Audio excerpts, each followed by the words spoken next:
Depshi has total rupees 590 as currency notes in the denominations of 50 rupees note, 20 rupees and 10 rupees note. The ratio of the numbers of 50 rupees notes and 20 rupees notes is 3:5. If she has total 25 number of notes, then how many notes of rupees 10 she has? तो question हम लोग उसे कह रहा है कि देवशी है, ठीक है, उसके पास 590 रुपीज है और 590 रुपीज में ना तीन तरीके के नोट्स है, 50 रुपीज के, 20 रुपीज और 10 रुपीज के नोट्स है उसके पास का। अब 50 और 20 रुपए के जो नोट्स हैं उनका रेशियो दे रखा है 3:5 और टोटल नोट्स अगर 25 है तो बताओ 10 रुपीज के कितने नोट्स हैं। ठीक है, तो आई थिंक क्वेश्चन तो समझ आ गया होगा। अगर समझ आ गया है तो अब इसको करना शुरू करते हैं। भाई हम लोगों को दे रखा है टोटल नंबर ऑफ नोट्स कितने हैं, तो टोटल नंबर ऑफ नोट्स हम लोगों को दे रखे हैं कितने, 25, राइट। अब हम लोगों को 20 और 50 रुपीज के नोट्स का रेशियो दे रखा है। पहले 50 रुपीज नोट्स है, फिर उसके बाद 20 रुपीज नोट्स है। कितना रेशियो, 3:5। और जब भी कभी हम लोगों को दो क्वांटिटीज का रेशियो दे रखा हो और एक्चुअल में हम लोगों को क्वांटिटीज लैट करनी हो तो हम लोग क्या करते हैं, एक वेरिएबल की हेल्प लेते हैं। तो मान के चलते हैं कि जो 50 रुपीज के नोट्स है वो क्या है, 3x है, और 20 रुपीज के जो नोट्स है वो क्या है, 5x है। तो भाई ₹50 नोट्स कितने मान लिए हम लोगों ने, ये मान लिया 3x, और ₹20 नोट्स हम लोग कंसिडर कर रहे हैं कितने, 5x। ठीक है, अब 50 रुपए के इतने नोट्स हैं, 20 के इतने नोट्स हैं, तो बताओ ₹10 के कितने होंगे। भाई क्या करें हम लोग, टोटल जितने नोट्स है ना उसमें से माइनस कर दें इन दोनों को प्लस करके, तो बचे हुए नोट्स किसके होंगे, 10 के ही होंगे क्योंकि तीन ही तरीके के नोट्स हैं। ठीक है, तो हम लोग कह सकते हैं 25 माइनस 3x प्लस 5x, और 3x प्लस 5x का मतलब हो गया 8x। तो अब हमें पता चल गया कि 10 रुपीज के कितने नोट्स हैं। ठीक है, अब आते हैं हम लोग देखो वैल्यू पर। सारे नोट्स की जो वैल्यू मिलाकर है वो कितनी है, 590, राइट।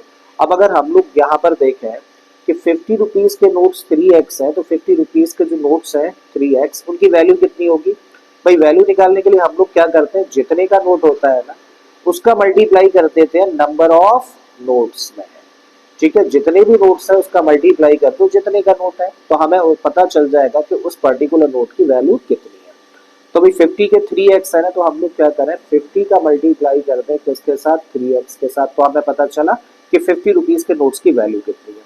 20 रुपीज के नोट्स कितने हैं, 5x है, तो हम लोग 20 का मल्टीप्लाई कर दें 5x के साथ में, तो हमें पता चलेगा कि 20 रुपीज के नोट्स की वैल्यू कितनी है। और 10 रुपीज के नोट्स है, देखो 25 माइनस 8x, तो 10 का मल्टीप्लाई इसमें कर देंगे, यहाँ से वैल्यू पता चल जाएगी।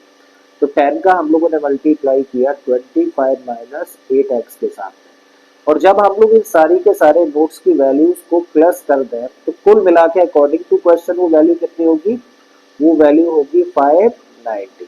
आई थिंक बात यहाँ तक समझ आ रही है। ठीक है, अब क्या करूँ, मल्टीप्लाई कर दो। 50 का मल्टीप्लाई 3x में करेंगे तो क्या मिलेगा हम लोगों को, 150x। 20 का मल्टीप्लाई कर देंगे तो यहाँ से मिल गया हम लोगों को 100x।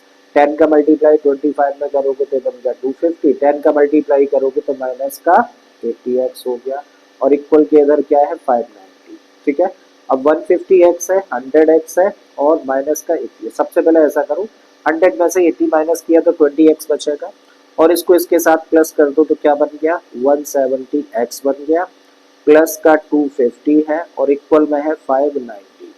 हमें 170x को इधर ही रोकना है और इसको कर देना है ट्रांसपोज। तो 590 माइनस 250, माइनस करिए, जीरो में से जीरो गया तो जीरो, 9 में से 5 जाएगा तो 4, और यहाँ पे 3 रह जाएगा, नहीं सॉरी, यहाँ पे रह जाएगा 5, 5 में से 2 गया तो 3। ठीक है, तो 170x की वैल्यू है, तो x कितना हो गया, 340 अपॉन 170, कैंसिल आउट कर दें 2 टाइम्स। तो देखो x की वैल्यू निकल आई कितनी, 2। और हमें निकालना क्या है, हमें तो 10 रुपीज के नोट चाहिए ना, तो क्या करिए x की वैल्यू को यहाँ पर रख दीजिए। तो 10 रुपीज के नोट्स हो जाएंगे 25 माइनस 8 इंटू 2, मतलब 25 माइनस 16। ठीक है, और माइनस कर देंगे तो कितना, 9, राइट। तो इसका मतलब 10 रुपीज के कितने नोट्स हैं, 9 नोट्स है, तो कौन सा ऑप्शन, बी ऑप्शन करेक्ट हो जाता है।